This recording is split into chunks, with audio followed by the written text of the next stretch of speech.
vamos a presentar en este momento la siguiente ponencia porque ya tengo entendido que está el invitado. A continuación los invito a escuchar la conferencia magistral Humanitas y Universitas sobre la renovación de la cultura. El expositor es el señor Alberto Vargas Pérez. Sobre Alberto Ignacio Vargas Pérez, les puedo contar, ya lo tenemos en pantalla, bienvenido, es doctor en filosofía por la Universidad de Navarra, España. Es magíster en educación por la Universidad de Villanueva en España y en políticas públicas por la EJAPTEC de Monterrey. Es director tanto del Departamento de Antropología de la Universidad Anáhuac como del Instituto de Ciencias de la Acción en México. Es miembro del SNI de CONACYT y de la Asociación Científica.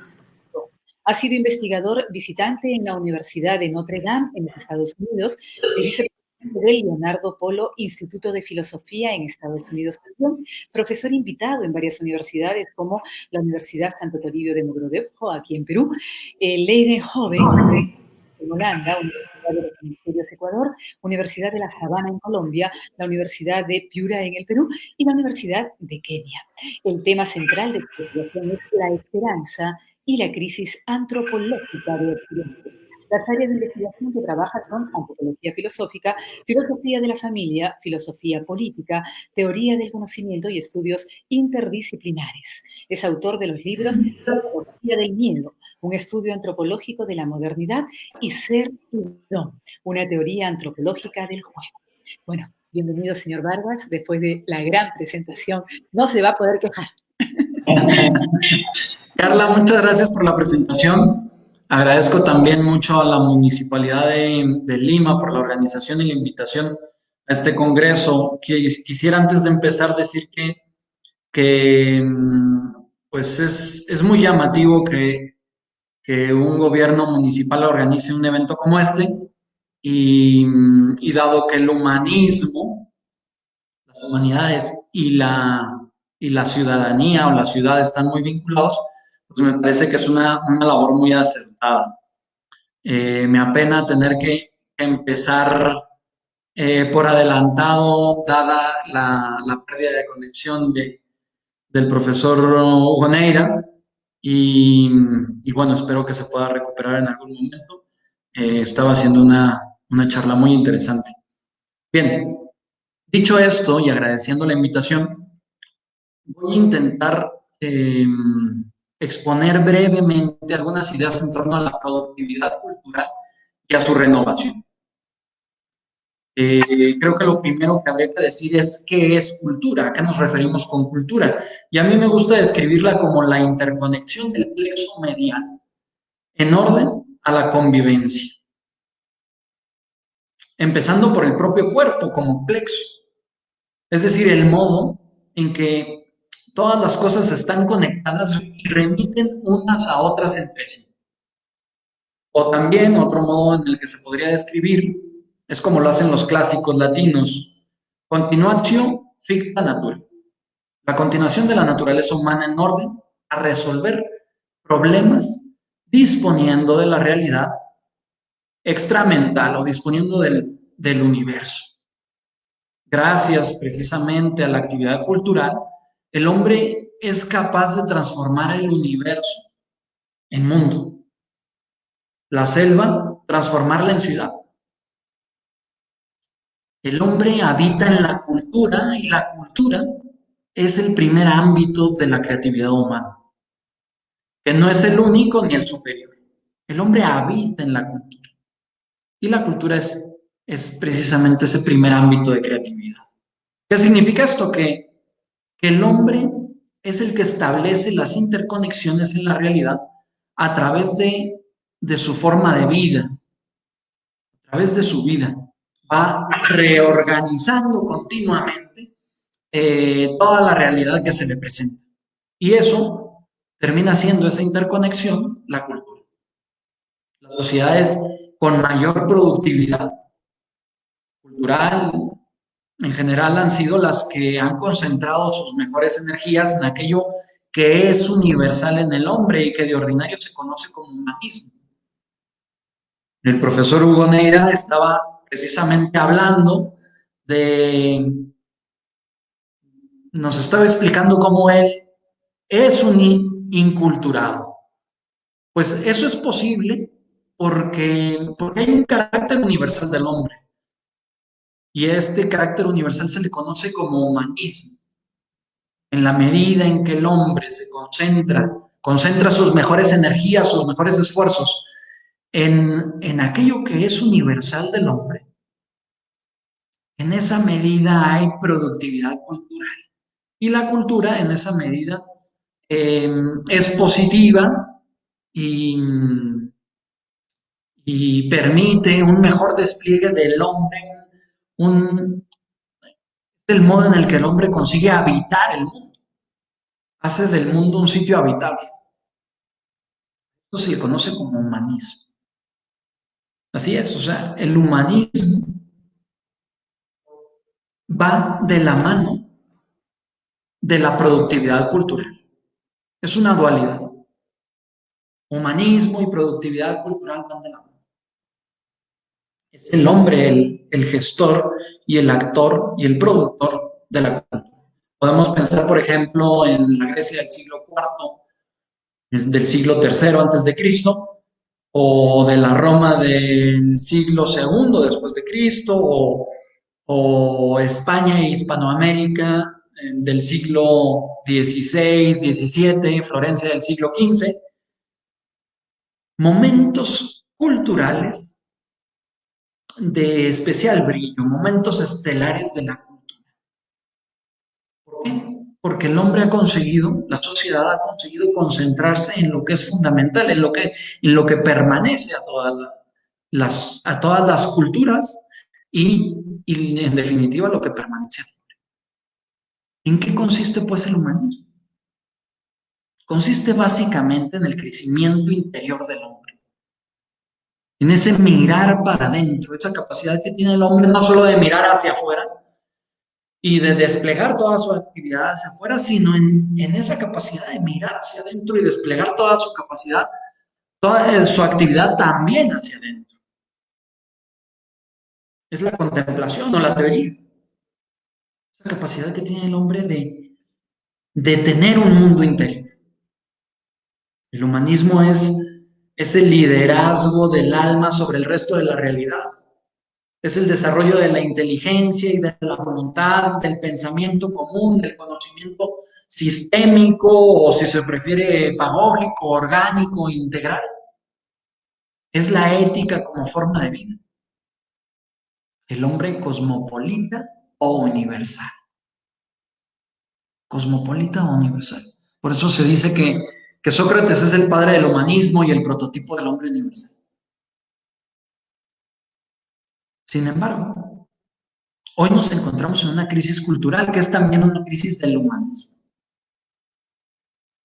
¿Y en qué radica esa crisis? Pues radica en una especie de principio, de tener como principio social y organizacional y cultural el resultado. Es decir, reducir la actividad humana a resultados y objetivos. Reducir la actividad humana, la vida humana, a resultados y objetivos. Y esa es nuestra situación histórica. Hoy, el hombre ha optado por una postura vital que consiste precisamente en el enfoque que termina siendo reductivo, en los resultados y los objetivos u objetos.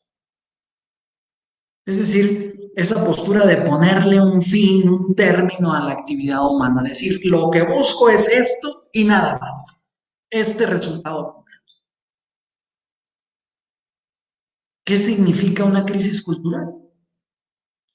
Pues significa una desorientación del hombre. El hombre que se dispersa o se concentra en lo irrelevante, desorganizando la realidad. En este sentido, los clásicos hablaban de la, de la diversitas y de la estudiosidad. Pues Hoy tenemos un hombre contemporáneo que se diverge, que se vacía, que queda vacío precisamente, que se vacía.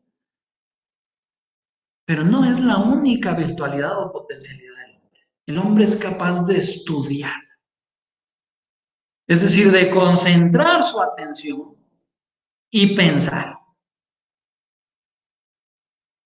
Hoy vivimos una desorientación del hombre que se dice. Un hombre, una especie de hombre coctelero o mostrenco, con una diversidad de colores, un hombre caleidoscópico. En este sentido, la crisis cultural contemporánea, a mi modo de ver, tiene como fondo una crisis del hombre. Es decir, una crisis del humanismo, precisamente. Pero no solo al estilo, por ejemplo, de la Grecia antigua, provocada por por el gobierno de los sofistas, sino que nuestra situación histórica presenta una crisis mucho más profunda. Hoy nos encontramos en lo que cabría llamar una crisis antropológica, es decir, una crisis del espíritu y de su carácter trascendente, una crisis de la intimidad humana. Porque hoy no solo no sabemos qué somos, qué hay de común o universal en nosotros, eso no lo sabemos hoy. Por eso la ciudad de Lima hoy se encuentra fragmentada, porque no conseguimos ver qué es lo que tenemos en común, qué es lo que hay de universal en el hombre, y entrar en diálogo, en comunicación, precisamente. Pues no solo se nos oscurece lo común en el hombre, sino que lo universal, sino que hoy sobre todo se nos oscurece quiénes somos. ¿Qué sentido tiene nuestra existencia personal? ¿Qué sentido tiene nuestra vida? Estamos como, de algún modo, como sumidos en una especie de perplejidad. Estamos paralizados culturalmente porque estamos paralizados existencialmente. Hay una especie de parálisis existencial en la que vivimos. Y en este sentido, toda crisis exige una renovación. Es un problema sin resolver y exige una solución. El hombre en este sentido a mí me gusta describirlo como un resolvedor de problemas. El hombre es un resolvedor de problemas. De hecho, la cultura acontece en la medida en que el hombre es capaz, se va abriendo paso en la solución de problemas. Hoy vivimos en un mundo con muchos problemas sin resolver. Hay como muchos problemas congelados, dejados ahí, abandonados. Hoy hemos abandonado nuestra capacidad de resolver problemas. Una crisis exige una renovación, un problema que resolver, algo que es conveniente cambiar. ¿Y quiénes son los principales agentes de cambio? Pues hemos dicho que el hombre es un resolvedor de problemas, pero en el ámbito social, los principales, hay que decirlo con claridad, los principales agentes del cambio y de la productividad social, es decir, los principales humanistas sociales, son primeramente los padres de familia.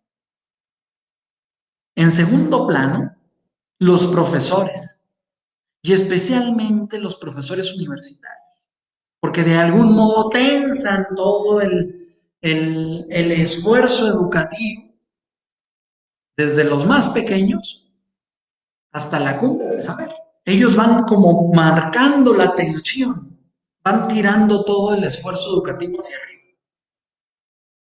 Padres de familia, profesores y empresarios. La empresa es una gran generadora de cambio y por lo tanto también una gran generadora de cultura. Hoy se requiere una gran sinergia entre estos tres agentes de cambio social. Pero no solo sinergia, sino que nuestra coyuntura histórica exige una gran valentía por parte de los padres de familia, de los profesores y de los empresarios, cada uno en su propio ámbito. Hoy hay como un abandono, en la familia hay un abandono. Los padres no queremos ser padres y los hijos renuncian a ser hijos. Hay un abandono en el esfuerzo educativo. Los profesores no queremos ser profesores. No queremos investigar, no queremos estudiar, no queremos proponer la verdad. Y los alumnos no quieren tampoco estudiar. Pero se debe principalmente a la pobreza y a la falta de audacia del profesorado, en el fondo, a la mediocridad. Y por último, los empresarios. Corresponde al empresariado esa resolución de los problemas prácticos de la vida. Pero hoy el empresario aboca, descarga sus mejores energías en la mera producción en orden al resultado, a la ganancia. Es decir, que le falta valor para innovar, para ofrecer en el mercado lo que nadie más está ofreciendo, sino que se dedica a ofrecer netamente lo que se necesita, lo que se demanda. Hace falta esa audacia de ofertar. Hoy se requiere sinergia en esos tres grandes agentes del cambio social. Y, y estos agentes no actuamos por muchos motivos, principalmente por esa crisis antropológica y humana de la que hablábamos antes, pero también porque hay un error muy difundido, una especie de patología mental y política, de pensar que el gobierno es el principal agente del cambio social y con ello el principal productor cultural. Esto está muy metido en las inteligencias del hombre contemporáneo. La labor del gobierno es en este sentido una labor de coordinación y de ayuda. El gobierno no es el agente ni del cambio social ni es el principal productor cultural, sino que son las familias, las instituciones educativas y las empresas. Por eso su labor principal en este sentido tiene que ser la coordinación y la ayuda. ¿A quién? A las familias, a las instituciones educativas y a la empresa, la coordinación y la ayuda. Si el gobierno quiere promover una renovación cultural, entender que la renovación no recae en él, sino, insisto, familias, universidades, empresas. Por eso ayuda y coordinación. Este congreso me parece que es un buen ejemplo de ello. El gobierno que coordina, que convoca, que invita. Pero ¿quiénes son los agentes? ¿Quiénes tienen que estar aquí? Pues eso, los padres de familia, los profesores, los empresarios. No es necesario darle muchas vueltas a mi gusto. El dinamismo social y su enriquecimiento descansa principalmente en tres instituciones: familia, universidad y empresa. Principalmente. De modo que el reto de la renovación cultural está en proteger la familia y refundar la universidad y la empresa, que hoy se encuentran básicamente en crisis, la empresa, la universidad y en buena medida también la familia. Como ya he dicho, el primer ámbito de productividad social está en el humanismo. El humanismo permite abrir paso a esa sinergia. ¿En qué consiste el humanismo? El humanismo consiste en una organización vital de inteligencias, una sincronía mental muy fuerte que históricamente se consigue con el paso de muchos siglos. Implica unas apuestas sociales a muy largo plazo. Hoy no hay humanismo en las universidades. Esta es la realidad, ya es es el gremio al que pertenezco. Hoy no hay humanismo en las universidades. Las universidades se encuentran fragmentadas por la exageración de los resultados, entre otros motivos. Y por tanto, ausencia de actividad contemplativa. Si hay algo que hoy no encontramos en nuestras universidades, es una actividad contemplativa que permite la organización de las inteligencias. Una organización no solo técnica, sino vital. Carecemos de esa organización en orden a una vida buena. No podemos saber lo que es una vida buena porque somos incapaces de diálogo. No tenemos el mínimo interés en organizarnos intelectualmente y carecemos de capacidad de diálogo, de interés de diálogo, de metodología de diálogo. La universidad, en este sentido, no está solamente fragmentada en las facultades. Hoy más que de universidades hay que hablar de pluriversidades. La Facultad de Derecho, la de Ingeniería, la Escuela de Ingeniería, la Facultad de Medicina, son entes aparte, que los une con suerte. En el mejor de los casos, un campus y un equipo, un staff administrativo. ¿Cuándo fue la última vez que vimos a un gran maestro de derecho penal conversar intelectualmente con un catedrático de urbanismo? O un profesor de fisiología con un pedagogo, o un ingeniero mecatrónico con un historiador del arte.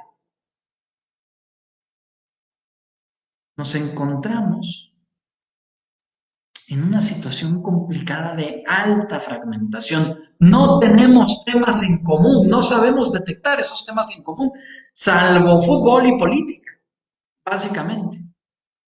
Desconocemos un método para abordar esos temas. Vivimos como desconocidos dentro de una misma universidad, a pesar de que tengamos el almuerzo juntos en la misma mesa de la cafetería. Hay quien piensa que lo más conveniente en este sentido es volver al pasado. Recuperar la universidad medieval como un sueño guajiro y con ella refundarla de nuevo en la metafísica y en la teología. Yo personalmente pienso que en nuestra situación histórica eso es inviable. Lo cual, atención, no excluye en ningún caso la metafísica ni la teología, que son muy necesarias para el quehacer universitario, pero hoy no es posible pensar la universidad en esas coordenadas. Hoy la universidad carece de ejes estructurales y nos toca a nosotros repensarla de algún modo.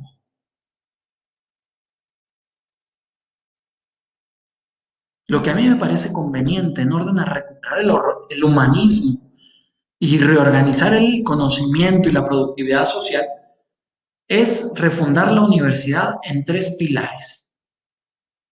Uno, una antropología trascendente que aporte el sentido. 2, una teoría del conocimiento y epistemología que aporte el rigor metodológico.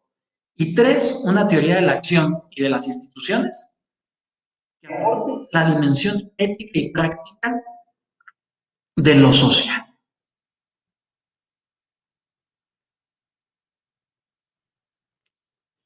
Pero bueno, esto es todo un reto.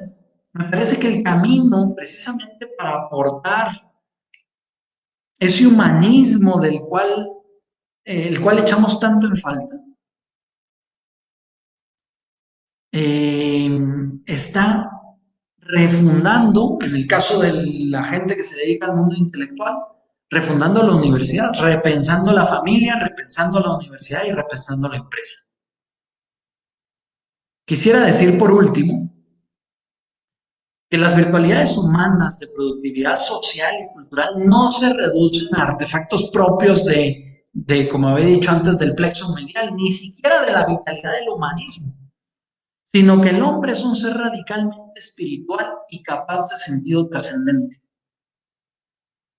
Así pues, el reto en definitiva no se reduce a recuperar y renovar el humanismo solamente, mirando hacia adentro, sino que cabe la posibilidad de abrirse a una dimensión más profunda del hombre, una dimensión que va más allá de la mera interioridad.